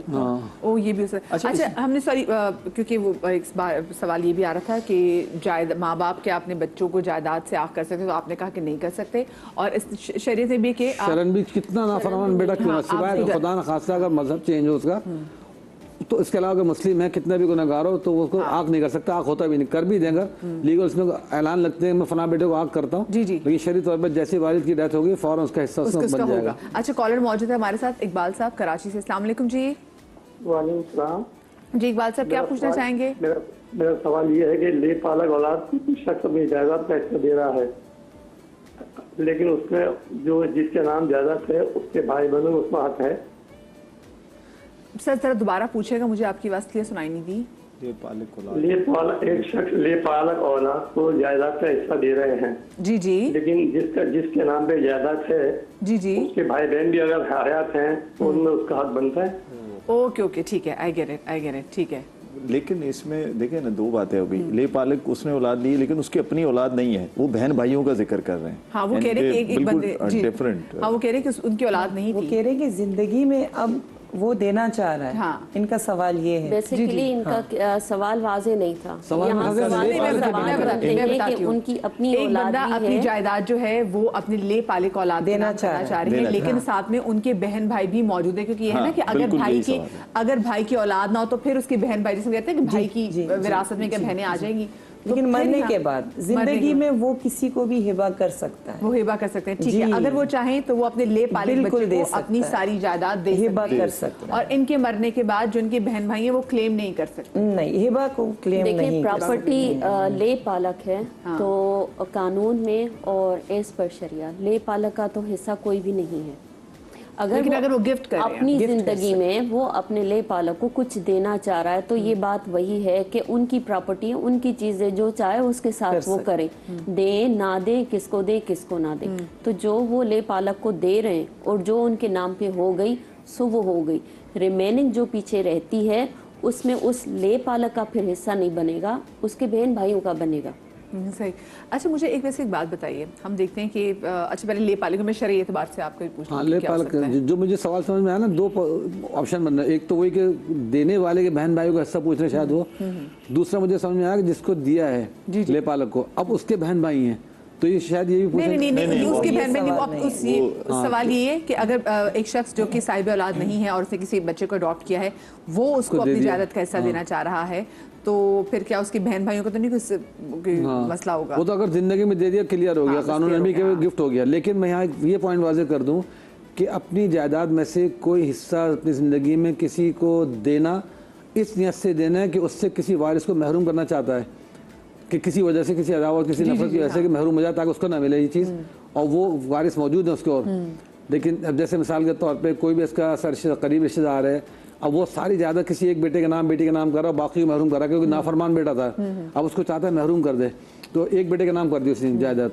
अब वो जो महरूम कर रहा है ना, इसका गुनाह उसको मिलेगा, बाप हो कोई भी हो। अच्छा। तो जानबूझ के महरूम कर रहा है गिफ्ट करके किसी को, उसको अल्लाह ने इख्तियार दिया कि ठीक है दे, लेकिन शरीयत में नुमान इब्न बशीर की हदीस आती है कि रसूल पाक सल्लल्लाहु अलैहि वसल्लम की खिदमत में आए और उन्होंने नुमान इब्न बशीर रज़ी अल्लाह ताला ने कहा कि मैंने अपने इस बेटे को एक गुलाम गिफ्ट किया है, तो आपको मैं इसको गवाह बनाना चाहता हूँ कि आप भी गवाह हो जाए। तो आपने फरमाया आपने तुमने बाकी बेटे को भी दिया गुलाम? तो उन्होंने कहा नहीं। तो आपने फरमाया कि जुल्म के मामले में मैं गवाह नहीं बनता। अच्छा। हाँ, तो गिफ्ट में भी ये चीज़ मद्देनजर रखनी चाहिए कि किसी को महरूम करना मकसूद ना हो। अच्छा ठीक है। इमरान भाई, मैंने ना एक सवाल किया था जाते हुए, मैं आप लोगों से पूछना चाहूंगी कि अगर कोई शख्स ये चाहे कि मरने के बाद उसकी वो जायदाद जो उसने खुद सारी कमाई है वो किसी फलाही इदारे को जानी चाहिए या फिर वो किसी फलाही काम के लिए जानी चाहिए, तो क्या उसके मरने के बाद उसकी औलाद उसके डिसीजन को रिवर्स कर सकती है? रिवर्स तब कर सकती है अगर उसकी कोई विल ना हो। अगर उन्होंने खाली ज़बानी कलामी ये बात बोली है कि ये चीज़ मैं करना चाह रहा हूँ, तो इसका कोई रिकॉर्ड ही नहीं है। इखलाकी जिम्मेदारी तो आ जाएगी ना बच्चों की। देखिए इखलाकी तो फिर दीन में एक चीज़ आ जाएगी ना। कानून तो चलेगा, सबूत पे कानून चलेगा, एविडेंस पे कानून चलेगा, जब तक आपके पास दीन में भी अगर आप देखा जाए, जी जायदाद पहले बच्चों के पास नहीं आती। हमारा ये कॉन्सेप्ट है कि जायदाद पहले बच्चों के पास आती है, नहीं। पहले आपका जो कफन दफन होता है, उसके बाद आप जो कर्जा होता है वो उतरता है। अब कर्जे में भी अगर उसने बीवी का हक महर भी अदा नहीं किया तो वो उस कर्जे में जाएगा। हमारे यहाँ तो ये होता है ना कि जी जायदाद फौरी बढ़ जाती है, पर उसके बाद कहते हैं जी कर्जा किस बच्चे ने अदा करना है। हाँ, ये नहीं। उसके बाद फिर जो है आपकी विल आती है जी। तो अगर आपने ट्रस्ट के नाम की है या उनको, तो फिर वहां पे ले जाएगी, पहले नीचे नहीं आएगी जायदाद। हाँ। उसके बाद माँ बाप आते हैं, हम इस चीज को स्किप कर रहे हैं। जी जी। बच्चों से पहले आपके माँ बाप आते हैं अगर जिंदा हैं। माँ बाप के बाद आपकी वाइफ या हस्बैंड, अगर बीवी की जायदाद है तो हस्बैंड। अच्छा जी। माँ बाप का 1/6% आता है और वाइफ एंड हस्बैंड का 1/8 यानी 8वां हिस्सा। देखिए मुझे एडवोकेट साहिबा ये भी बताइएगा, जैसे अगर मियाँ मर जाए तो देखें उसकी जायदाद चली जाती है उसकी बीवी के पास जो उसकी बेवा होती है, ठीक है। ऐसे ही अगर औरत मर जाए तो जो और उसकी जायदाद हो तो फिर वो किसके पास जाती है? वो मियाँ के पास वैसे ही जाती है? नहीं, मैंने आपको पूरा प्रोसेस बता दिया। ये इसी प्रोसेस से होता है कि बीवी का भी वही, अगर बीवी की डेथ होती है वो भी इसी प्रोसेस से होगी। सबसे पहले कफन दफन, फिर विल, फिर ये चीजें। हस्बैंड के पास सिर्फ 8वां हिस्सा है। 8वां हिस्सा तब और बीवी के पास औलाद। हाँ, और अगर औलाद नहीं है तो फिर चौथा हिस्सा, चौथा हिस्सा मिलेगा। ओके। उसके बाद औलाद के पास जाएगा। कॉलर हमारे साथ मौजूद है नफीसा। अस्सलाम वालेकुम जी। वालेकुम सलाम, कैसे? ठीक है, बिल्कुल ठीक, अल्लाह के शुक्र। नफीसा जी क्या पूछना चाहेंगी? जी मैं पूछना चाहूंगी कि मेरे फादर की आज से 10-15 साल पहले डेथ हुई, तो हम यानी मैं एक ही बेटी हूँ और मुझे ये कह के हिस्से विरासत में हिस्सा ना दिया गया कि जी आप बेटी हैं। और दूसरा ये है कि जब बड़े बेटे की पहले डेथ हो जाए और दादा की बाद में हो तो कानून है कि बेटी अपने दादा के विरासत के हकदार नहीं है। मुझे बस ये कानून पूछना है शरीय बात से भी और वैसे भी। आप बेटी किसकी बात करें? क्योंकि हमने बेटे के हवाले से तो बात कर दी है। मैं बेटी हूँ, अपने वालिदैन की एक ही बेटी हूँ। मेरे फादर की डेथ हो गया 10-15 साल पहले, तो मेरे दादा ने मुझे ये कह के हिस्सा नहीं दिया कि आप जो है ना विरासत की हकदार नहीं है, क्योंकि बड़े बेटी की पहले डेथ हो जाए और बाद में हो, यानी दादा बाद में हो तो। ओके ठीक है, बिल्कुल समझ में आ गया मैं, क्योंकि देखिए हम पोते के वाले से बात करते हैं कि पोता हकदार, ये तो फिर पोती आ गई है। तो ऐसे केसेस तो उसे ये बताएं। अच्छा, एक छोटा सा शमीम वाले मामले में मैं चाहूँगा, शमीम यहाँ बैठी हुई है। अभी रिसेंटली सिंध गवर्नमेंट का एक डिपार्टमेंट है, ह्यूमन राइट्स डिपार्टमेंट ना, वहाँ पर एक 2-4 इस तरह के केसेस में बैठा हुआ था, वहाँ पर आए। तो वहाँ पर मैं समझता हूँ कि इनके लिए एक बेहतरीन फोरम वो भी है। सिंध गवर्नमेंट खुद उसमें बड़ा अच्छा फैसिलिटेट करती है। तो ये अगर वहाँ जाएं, क्योंकि इनको वहाँ जाना चाहिए, वहाँ पर लॉयर्स भी मिलते हैं, जाहिर सी बात है वो फ्री हैं और इनको असिस्टेंस भी मिलेगी। क्योंकि एक तो ये लीगल चीज़ें हैं, क्योंकि इस तरह की चीज़ें हमने 2-3 पहले भी देखी हैं। फैमिली में बहन भाइयों ने क्या किया कि आपस में मिले और 1-2 को बीच में से निकाल दिया। अच्छा, विरासत भी बनवा ली, हेयरशिप कैसे बन गई आई डोंट नो, मुझे नहीं समझ में आती, लेकिन वही बात है अभी सारे बाहर भी रहता हूं, मुल्क से बाहर भी रहता हूं, वो उन्होंने कर के तो वो सब कुछ करके प्रॉपर्टी सेल करके फौरन दूसरी प्रॉपर्टी परचेज भी किसी और के नाम से की कि जनाब हम पे कभी, अच्छा वो कोर्ट में केस भी चल रहा, उसमें भी काफ़ी सारी मैं समझता हेल्प हो रही है। और ये हकीकत बात है जो मैडम ने भी कही कि आपको जाके नादरा से अपना प्रॉपरली सारी चीज़ें निकलवानी चाहिए, और ये बड़ी हेल्पफुल, क्योंकि आपने 5 साल तक, मुझे तो एक तो पहले मैं उधर भी सवाल कर रहा था बार बार, लेकिन चूंकि चल 5 साल आप खामोश बैठी रही, जब तो उस टाइम भाई आपका जिंदा था, कराची में ही था, कहीं भी था, आपको ढूंढना चाहिए था और आपको फौरन उनको नोटिस करना चाहिए था किसी भी वकील के थ्रू। लेकिन अभी भी आप इसके लिए फाइट करें, और सिंध गवर्नमेंट का जो मैंने बताया ह्यूमन राइट्स डिपार्टमेंट है, आप चाहे बात मुझसे उनका पूरा एड्रेस भी मैं आपको दे दूंगा, और क्लिफ्टन में उनका ऑफिस बना हुआ है। ठीक है, हेल्प देंगे। मुझे बताइए, जैसे अभी नफीसा जी की कॉल आई है, अब वो पहले जैसे हम बात करते थे कि पोते का जायदाद में से से, अब वो पोता नहीं है, ये पोती है, एक ही बच्ची है, आप इनके लिए बताएं। सेम हुक्म में पोता हो पोती हो, बात वही है कि जब उनके जो हस्बैंड थे वो अपने वालिद के बेटे, तो दादा का इंतकाल बाद में हुआ, बेटे का पहले हो गया, तो पोता पोती उसमें सेम है। हाँ, पोता पोती भी सेम है, ठीक है। तो बस इसमें एक छोटी सी मैं क्लियर करूँ, जो आप सवाल कर रहे थे ना कि किसी को कोई किसी रिफाई काम में पैसा लगाना चाह रहा है, वो वक्फ कहलाता है ना। जी। अपनी जिंदगी में वक्फ कर दिया, कोई बहुत से लोग चाहते हैं कि उसका पैसा किसी हॉस्पिटल में किसी मस्जिद में लग जाए, तो वहाँ भी बात वही आ जाएगी कि अगर उसने वसीयत की कि मेरे मरने के बाद ये फला जगह लगे, तो सिर्फ 1/3 के अंदर तो उनकी वसीयत होगी, बाकी इंतकाल करते वो सारा माल मिराज बन जाएगा। हाँ, तो 1 लाख है तो 1 लाख में 25,000 में तो चले, वो तो मस्जिद में लगा दिया, वक्फ में लगा दिया किसी में, लेकिन अपनी ज़िंदगी में उन्होंने पेपर बनवा दिए वक्फ के कि किसी हॉस्पिटल के नाम कर दिया कि जी मैं इसको वक्फ करता हूँ, अब वो उसमें फिर किसी वारिस का हक नहीं रहता, वो बात आगे ज़िंदगी की। लेकिन उसमें भी बात आगे जो मैडम ने कही थी कि वो बहुत ओल्ड एज ना हो, बूढ़े ना हो, वो ना हो कि पता लगा उस एज के अंदर उन्होंने बाकी औलाद को महरूम कर दिया। चूँकि रसूल करीम सल्लल्लाहु अलैहि वसल्लम ने ये भी फरमाया कि तुम्हारी मौत इस हाल में वाक़ हो कि तुम अपनी औलाद के लिए, अपने वरसा के लिए माल छोड़ के जाओ, ये बेहतर है उससे कि यतकफ़्फ़ून अन्नास, कैसा ना तुम्हारे औलाद बाद में लोगों के सामने हाथ फैलाए, हथेलियाँ फैलाती फिरे, तो तुम उनके लिए मेरा छोड़ के जाओ। हाँ, तो ये ना करें कि भाई आप वक्फ करके चले गए। मुझे एक छोटी सी ब्रेक लेनी है और एक वक्फे के बाद हम वापस आते, कहीं में जाइएगा।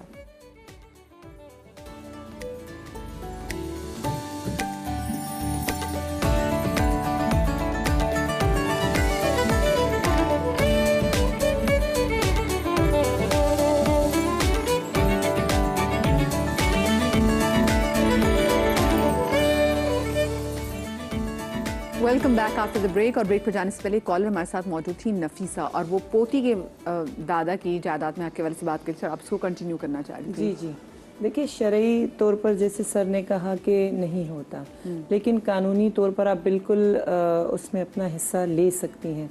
आप फैमिली ऑर्डिनेंस 1961 का जो सेक्शन 4 है वो आपको इंटाइटल करता है कि आप आके अपना हिस्सा ले सकती हैं। सही, ठीक है, इसका मतलब है हमें कानून इस चीज़ की इजाज़त देता है। अच्छा, बहुत सारी जगहों हमने देखा है कि बच्चे कोशिश करते हैं कि माँ बाप की वसीयत को किसी न किसी तरीके से चेंज करने की कोशिश करें, कोई रद्द-बदल धोखाधड़ी करने की कोशिश करें, वो भी उस वक्त जब वो बिल्कुल वफात के बहुत करीब होते हैं। हमने देखा भी है कि लोग कोशिश करते हैं कि उस वक्त इनफैक्ट मरे हुए वालिदैन से भी लोग उनके जो है वो थंब प्रिंट्स लगा रहे होते हैं। तो इसमें बताएं कि ज़िंदगी की बिल्कुल आखिरी अय्याम में जो आप वसीयत करेंगे वो क्या वो काबिल अमल होगी? शरण, ये मरजुल वफात कहलाता है ना। किसी का एक्सीडेंट हो गया, सीवियर कंडीशन में, पता है कि उसकी डेथ हो सकती है, उस वक्त उससे वो पेपर साइन करा रहे हैं, बहुत सारी चीजें करा रहे हैं, कैंसर पेशेंट आखिरी वक्त है या ओल्ड एज, सही तरीके से होशो हवास में ना हो और तकलीफ में। तो शरण तो हुक्म ये कि मरजुल वफात में उसकी वो वसीयत या कोई भी उसके डॉक्यूमेंटेशन जो है वो एक्सेप्टेबल नहीं होगी। लेकिन जाहिर है कि पेपर पे साइन कर रहा है तो वो एक लीगल उसकी हैसियत बदल जाएगी कि किसी डॉक्यूमेंट में उसमें साइन कर दिया, ट्रांसफर कर दिया। खास तौर पर उस सूरत में कि जब कोई एक अपने नाम कराना चाह रहा हो, लेकिन सबके बेनिफिट में कोई ऐसी चीज़ है कि सब वरसा चाह रहे हैं कि कल को उलझाव में ना जाए और सबकी रजामंदी से कोई इस तरह का काम किया जा रहा है, उसमें नुकसान नहीं है। क्योंकि यहाँ के कानून इतने उलझे हुए हैं ना कि अगर दुनिया से कोई शख्स चला गया, अब उसके सारे माल बंटवारे में वो एक तवील जिद्दोजहद करनी पड़ती है। सबकी ख्वाहिश है कि आप इनसे साइन करा लें ताकि किसी एक का नाम हो जाए, बाद में सबको तकसीम हो जाए, तो वो बिल्कुल उसका जाविया दूसरा हो जाता है। तो वो तो उसकी इजाज़त है, लेकिन शरीय तौर पर हुक्म यही है कि किसी एक को अगर कोई वो हिबा कर रहा है, गिफ्ट कर रहा है, वसीयत कर रहा है, फलां को दे रहा हूँ, मैं मस्जिद में दे रहा हूँ, फलां करूँ, तो बीमारी की हालत में ये वसीयत काबिल अमल नहीं है। अच्छा, मुझे बताएं, अक्सर ये भी होता है कि किसी शख्स की डेथ के बाद उसके जनाजे में पता चलता है कि जी उनकी निकाह में कोई और ख़ातून भी थी और उनके और वारिस भी मौजूद हैं।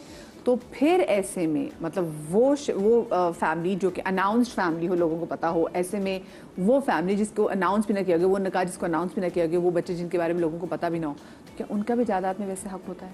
बिल्कुल है। क्योंकि जैसी वो फैमिली है वैसे ये भी फैमिली है, बस हिडन है तो क्या हो गया। हाँ। ये तो निकाह में अगर उनके पास वैलिड निकाह है तो उस विडो का भी एज इट इज राइट बनेगा, जैसे माशरे में जो शनाख्त याफ्ता बीवी है उसका भी उतना ही हिस्सा है जितना इसका बनेगा। और सेकंड, बच्चे भी लीगल हेयर्स हैं। अगर विडो सपोज कहा जाता है अगर विडो के पास निकाह नामा नहीं है, ओरली निकाह हुआ था, तो उसको तो चले साबित करने में एक टाइम लग जाएगा कि भाई मैं इन्हीं की विडो, मगर बच्चे तो आइडेंटिटी है ना, उनका बायोमेट्रिकली जो है वो फादर वही है, डीएनए वही है, तो बच्चों का तो वही बनता है। सही, तो हिस्सा तो एनी हाउ बनेगा। हाँ, हुसैन बानो आप क्या कहते हैं? जी, मैं भी यही कहना चाहूँगी कि औरत जैसे निकाह का मसला है, तो ओरल निकाह अगर औरत ने कह दिया कि मेरा निकाह हुआ है तो वो मान लिया जाता है। कि निकाह के मामले में औरत की बात मानी जाती।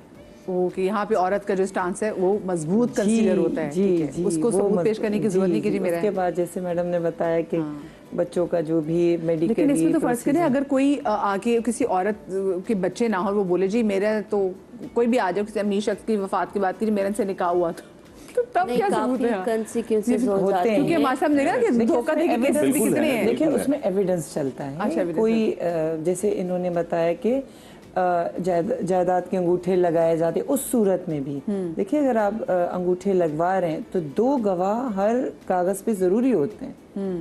ठीक है। और दूसरा साउंड माइंड होना, जैसे अब वो डेथ सिचुएशन पे है और आप उनसे अंगूठे लगवा रहे हो तो वो साउंड माइंड तो नहीं है ना उस वक्त, या आपके पास 2 गवाह कहाँ हैं। कोई भी डॉक्यूमेंट तब वैलिड होता है जब आपके पास 2 गवाह मौजूद है। तो इसी तरह इस केस में भी है कि उसके गवाह, अगर कोई 2 आकिल बालिग मुस्लिम शख्स उस पर गवाही दे तो जाहिर है मान लिया जाता है। वैसे जिंदगी में भी एक्सेप्टेबल है। वैसे तो डेथ की बात हो रही है कि औरली लड़की कह दे कि मैं उनसे निकाह करती हूँ, लड़का कहता है कबूल करता हूँ गवाहों के साथ, जी, तो वो एक्सेप्टेबल है कानून आने जी जी ठीक, सही, डॉक्यूमेंटेशन नहीं हुई, शरण तो है काबिल कबूल। देखिए हमारे पास ऐसे हुई है, मगर ऐसे मामलात में अक्सर ये होता है कि फिर उनको ख़त्म करने के लिए एक जाली डाइवोर्स डीड भी लगाए जाते हैं कि नहीं भाई ठीक है, माना बच्चे भी हैं, अब हम ज़्यादा बहस नहीं कर सकते, चलो आप इसकी बीवी भी होंगी, आपके बच्चे भी होंगे, मगर जाने से पहले तो ये आपको तलाक दे गए थे। फिर आते हैं जाली तलाकनामे बीच में। ओके, तो चीज़ें इस तरह भी काफ़ी चीज़ें ख़राब हो जाती हैं। ये तो वैसे कितना फिर गुनाह है कि आप किसी उसके हक से दस्तबरदार कर रहे हैं। नहीं है, अगर देखें यहाँ कोई इशू तो लोग पैसे देके झूठी गवाही भी दे देते हैं। वैसे एक वाकया मुझे याद आ गया, मुझे अच्छा खासे मिलीनियर थे वो, और उनको गन पॉइंट पे किडनैप किया गया और उनको ले जाके निकाहनामे साइन कराया गया और फिर बीवी ने क्लेम किया। हाँ, पूरा गैंग था और अदालत ने क्लेम किया कि उनकी जायदाद पर ये वो बड़ा लंबा केस चला, बड़ी मुश्किल से उनकी जान छूटी। तो वो एक फ्रॉडी ग्रुप था पूरा, उस खातून ने पूरा ग्रुप के जरिए उनको किडनैप करवाया और उनको काफ़ी दिन तक वो रखा, टॉर्चर किया कि इतने दोगे तो हम तुम्हें छोड़ेंगे, और फिर निकाहनामे साइन करा के ये प्रूफ किया अदालत में कि जी हमारा ये इससे निकाह हुआ, ये दे। फिर वो एंड तो मुझे याद नहीं, लेकिन बहरहाल कई साल में उनकी जान छूटी थी इस केस से। तो ऐसे भी होता दुनिया में। कैसे कोई दे दिला के छूटी थी या फिर दिए बगैर ही छूटी? हाँ, तो उसके बगैर कैसे होती हो, तो इतना जहनी टॉर्चर और ट्रॉमा के वो हद से ज़्यादा परेशान, बहुत शरीफ इंसान थे। अब ज़ाहिर उनके पेट्रोल पंप वगैरह था, इस तरह की चीज़ें, तो औलाद उनकी कुछ थी ही नहीं, और उस तरह को उठा के ले गए और उस तरह करा लिए। तो ये भी दुनिया में होता है। किस किस्म की धोखाधड़ी थी? अच्छा, नौशीन हमारे साथ एक और केस यहाँ पर मौजूद है। अस्सलाम वालेकुम नौशीन। वालेकुम सलाम। जी नौशीन, अब मेरे जो फादर हैं वो 2 भाई हैं, ताया और मेरे फादर। तो मेरे फादर को बहुत ही अर्ली एज में ना बाईपास हुआ उनका। अच्छा। वो बहुत ज़्यादा खौफज़दा हो गए कि मतलब मेरी 2 बेटियां हैं, बेटा नहीं है, मेरी बेटियों का क्या होगा मेरे बाद अगर मुझे कुछ हो गया। तो मेरे जो ताया थे ना, उन्होंने बस पता नहीं उनको बातों में लगाया या क्या किया, या वर्गलाया या डराया, उन्होंने ना जो नीचे का पोर्शन हमारा जहाँ हम रहते हैं उस पोर्शन को भी अपने नाम करा लिया कि जो है ना तुम्हारा कुछ पता नहीं है, अगर तुम्हारी बेटियों को कुछ हो, मतलब तुम्हें कुछ हो गया तो तुम्हारी बेटियां दरबदर हो जाएंगी, और इनका कोई भाई नहीं है तो तुम कैसे इनको वो करोगे, तो मुझे ना इनका सरपरस्त बना दो। अच्छा। जैसे ना मैं ताया भी हूँ और मेरा सगा खून है, तो तुम सरपरस्त बना दो।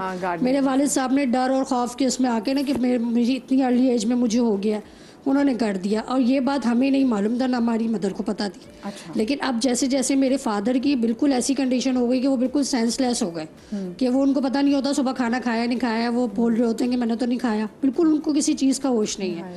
तो अब जो है ना हमारे यानी कि हम बहनों की शादी का सिलसिला शुरू हुआ है, तो अब जब हम रह रहे हैं वहाँ पे तो हमारे ताया हमें जोर दे रहे हैं कि ये पोर्शन तुम लोग खाली कर दो, यानी कि हमारी मदर को भी कह रहे हैं कि तुम भी निकलो यहाँ से, क्योंकि जो है ना ये तुम्हारा तो कोई बेटा नहीं है और तुम्हारे मेरे भाई ने मुझे ये पोर्शन मेरे नाम कर दिया, मेरे बेटे भी हैं, मुझे अपने बेटों की शादियाँ करनी है, तो तुम्हारी बेटियों की शादी हो जाएंगी, तुम तो वो तो चली जाएंगी अपने घरों को, तुम भी ये पोर्शन खाली करो। तो जब हमने बात की उनसे कि भाई ऐसे कैसे खाली कर दें, ये तो हमारा पोर्शन है, तो उन्होंने फिर वो वसीयतनामा में दिखाया कि देखो इसने तो अपनी ज़िंदगी में ये सब कुछ कर दिया है, ये सिग्नेचर है, ये सब कुछ है। जब हमने वकील से बात की तो वो कहते हैं कि जब ऑलरेडी वो सब कुछ कर चुके हैं तो आप क्या कर सकती हैं, आप किस तरह क्लेम कर सकती हैं कि ये सच है या झूठ है। नहीं, वसीयतनामा है या लिखवाया है उन्होंने, एफिडेविट जैसे बनवाते हैं ना, लेकिन जब जिंदा है तो वसीयत कैसे काम कर रही है? लेकिन वो यही शो आपके वाले आप माइक में बताइए, आपके वाले जिंदा है अभी ना? जी जी जिंदा हैं, ठीक है, तो फिर इसका मतलब है तो अभी वो गार्डियन नहीं बन सकते, नहीं बन सकते, नहीं बन सकते। अभी तो हाथ को मारने मतलब ये होता है अभी कि जो एफिडेविट बनवाया है ना उसमें एज अ गार्जियन और ये कि भाई ब्लड रिलेशन भी है, मैं ताया हूँ, बड़ा हूँ, नहीं, बेटियां भी तो बालिग है ना, बेटियां कोई छोटी तो नहीं है ना, बालिग है बेटियां। ऐसा थोड़ी खुदा न खास्ता कि माशरा हमारा, लेकिन वो ये कहते हैं ना कि हम जब तुम लोग छोटी थी, तुम बालिग नहीं थी उस वक्त ये मैंने एफिडेविट बनवाया। तो गार्डियनशिप तो खत्म हो गई 18 साल के बाद, अब आप बालिग हो गई और बेसिक उस चीज पे वर्ड केस कर सकते हैं, बिल्कुल कर सकते, वो आपको दस्तबरदार कर ही नहीं सकते आपके उससे, और जल्दी करें। हाँ, ये सिमर हमारा सही है ना कि हम वो दस्तबरदार भी नहीं कर सकते क्योंकि वो भी भाई जिंदा है। और दूसरी बात ये इसी से ही मेरा एक और सवाल भी कि अक्सर मैंने देखा है कि वो भाई जिनकी बेटियां होती हैं और जब उनकी डेथ हो जाती है तो इसमें हमने देखा है कि बाकी जो बहन भाई हैं ना वो भी विरासत में और अपने उस भाई की जायदाद में हक मांगने के लिए आ जाते हैं। बनता है, उनका हक बनता है जी। हाफ अगर एक बेटी है तो उसको हाफ हिस्सा जाएगा, हाफ हिस्सा नहीं जाएगा, पूरा हिस्सा नहीं जाएगा, हाफ हिस्सा जाएगा। शरीयत के मुताबिक भी उसको हाफ हिस्सा जाएगा। अगर 2 बेटियां हैं तो 2/3 जाएगा बेटियों को, ठीक है। और अगर 3 मुझे फिर ये बताएं, मतलब वो बहुत से लोग जिनकी बेटियां हैं अगर, ठीक है, और उनके बहन भाइयों का मतलब जिनका जिंदगी में कोई ऐसा नहीं बनता कि वो उनको कोई कुछ ओ नहीं करते, वो अगर मर जाते, जिन्हें चले जाते हैं और उनकी फिर 3 बेटियां और फिर आगे ये बहन भाई सारे आ जाते हिस्सा मांगने के लिए, तो इंसान अपनी ज़िंदगी में अपनी बच्चियों की ज़िंदगी को सिक्योर कैसे कर सकता है कि मेरी बच्चियों को वो मिल सके सब कुछ जो कि मेरा है? कर दे। हाँ, अगेन वही आंसर है, हिबा कर दे। क्योंकि ये तो बड़ी खौफनाक बात है। शरीयत तो फिर देखें, मसला फिर वहाँ आया था, हिबा कर दिया, बेटियां शादीशुदा हैं, अब दामादों को नहीं पता होता कौन किस नियत का है, बहुत से दामाद डिमांडिंग शुरू कर दें, बेचो अब हमारा हिस्सा दो, ये भी चक्कर आ ये है। बिल्कुल, ये मैं इससे इत्तेफाक करता हूँ। हमारे यहाँ जब फिर वो लड़की शादी होके जाती है ना, उसके लिए बहुत ज्यादा, हालांकि अच्छा होना चाहिए कि चले जो, लेकिन वहाँ प्रॉब्लम क्रिएट होना शुरू हो। क्योंकि जब मैंने ये सीन देखा था, मेरी वालदा की जब डेथ हुई उसके बाद हम सारी फैमिली मेम्बर्स जब नादरा के ऑफिस में बैठे हुए थे तो एक फैमिली आई हुई थी जो कि मुसलसल इस बात से बहस कर रही थी और वो कह रहे थे कि अच्छा जी आपके भाई की डेथ हो गई है, 2 बुजुर्ग सी खवातीन थी और एक बुजुर्ग से अंकल थे, और उनसे कहते नहीं जी हमारे बड़े भाई की डेथ हो गई है तो फिर हमने जायदाद कैसे, तो उन्होंने कहा कि उनकी जो 3 बेटियां वो किधर, तो उन्होंने कहा उनकी शादी होगी, उन्होंने कहा नहीं आप उनको लेकर आए फिर हम देखेंगे कि क्या है। तो वो मुझे उस टाइम पे ऐसा हुआ कि ये क्या सीन हो रहा है ना, कि ये कैसे जायदाद को हथियाने की कोशिश कर रहे हैं कि वो उसकी बच्चियों को ही नहीं लेकर आ रहे, तो इसका मतलब ये एक तरह से इलीगल वे भी है कि आप अपने भाई की जिंदगी में, मतलब बहुत से लोगों को देखती हूँ कि वो अपने वैसे जीते जी तो भाई को कभी पूछते नहीं है, जब वो मर जाते हैं तो जायदाद मांगने के लिए वो हिस्सा लेने के लिए आ जाते हैं। यही होता है। और हिस्सा बनता भी उनका बनता है शरई तौर पे, लेकिन ज्यादा नहीं बनता ना। फिर तो भी जितने लोग मुझे देख रहे हैं और आपकी सिर्फ बेटियां हैं और आपको लगता है कि आपके जाने के बाद आपके दूसरे रिश्तेदार आके हिस्सा ना मांगे जी, तो अपनी बच्चियों को हिबा करते हैं, बिल्कुल, मतलब गिफ्ट करते हैं। ये चीज़ मुझे नहीं पता थी। अच्छा, ये सारे मसलक में आती है या फिर पाकिस्तान के कॉन्स्टिट्यूशन में है? ये देखिए, ये हर मसलक, ये सारे मसलक में, हर फिक्र में ये चीज़ है, तमाम मसालिक में नहीं कि आप बाकी बहन भाई आ सकते हैं हिस्सा जैसे शिया मसलक है जी, तो उसमें बेटी का भी मतलब उतना हिस्सा होता है जितना बेटे का होता है, वो अलग है, उसमें इक्वल है, वो डिफरेंट है, लेकिन उसमें आके यू क्लेम नहीं कर सकते बहन भाई आके जी, नहीं उसमें नहीं क्लेम कर सकते हैं, क्योंकि बेशक बेटा ना भी हो, बेटियां हैं, उनका हिस्सा है वो उनका इक्वल बेटे के बराबर ही मिलता है, जो हमारे यहाँ मिलता है ना उतना ही बराबर उनको मिलता है, बेशक बेटा ना भी हो वो उतनी हकदार बिल्कुल आएगा। और दूसरा अगर ये जो अभी आप बता रही हैं कि अगर बेटा ना हो 3 बेटियां हैं तो ये भी सेकेंडरी ऑप्शन है कि बहनें आती हैं या और ख़ानदान के अफराद आते हैं, वो सेकेंडरी ऑप्शन है। फर्स्ट प्रायोरिटी तो उनकी अपनी विडो और बेटियां ही होंगी। सही। अच्छा, यहाँ ये वजाहत कर दूँ, अच्छी बात याद आ गई कि हिबा में बेटा बेटी इक्वल होंगे। अगर जिंदगी में कोई गिफ्ट कर रहा है तो बेटे को 1 लाख मिल रहा है, 1 करोड़ मिल रहा है, तो बेटी को 1 करोड़ 1 लाख मिलेगा। उसमें वो आधा उसका चक्कर नहीं डबल का जिंदगी में। मरने के बाद फिर ये फर्क आता है कि बेटी को 50 अगर लाख मिल रहे हैं तो बेटे को 1 करोड़ मिलेगा, ये होता फर्क। सही, ठीक है। और जैसे उन्होंने कहा कि अभी जैसे फ़िक़्ह जाफ़री में बताया कि बेटी को पूरा हिस्सा मिलेगा। जी जी। और फ़िक़्ह हनफिया में ये है कि अगर जो बेटियां हों उनको फिर वैसे इंतकाल के बाद आधा होता है और मर्द का उसके मुकाबले डबल होता है। देखिए कितनी ऐसी बातें हैं जो कि वाकई हम भी अपने शो के थ्रू सीख रहे हैं। और बच्चियों को देखिए सबसे ज़रूरी है कि हम अपने इस टाइम में बच्चियों को सिक्योर करें, औरतों को सिक्योर करें, क्योंकि होता ये क्योंकि वो बड़ा एक वीक होता है, फरीक होता है, तो सबसे पहले तो कोशिश होता है कि उसी को बाहर निकाल के फेंक दें। लेकिन नहीं, अगर आप अपनी बहन को, अपनी माँ को, अपनी बेटियों को, अपनी भांजी भतीजियों का हक मारने की कोशिश करेंगे तो चलें, वो इस दुनिया की बात है ना। और दुनिया में भी काफ़ी मतलब 10-10 साल की सज़ाएं भी हैं, 10 लाख भी है। और लेकिन आप जो अगले जहान में जो आपके साथ होगा वो तो फिर अल्लाह ही जाने। आप लोग अपना बहुत सारा ख्याल रखिएगा, दूसरों के हिस्सों से नज़र हटा के शाद रहिए, आबाद रहिए। अल्लाह पाक आपको औलाद के गम से महफूज रखे। इंशाल्लाह ज़िंदगी तो अगले हफ्ते मिलेंगे। अल्लाह हाफ़िज़।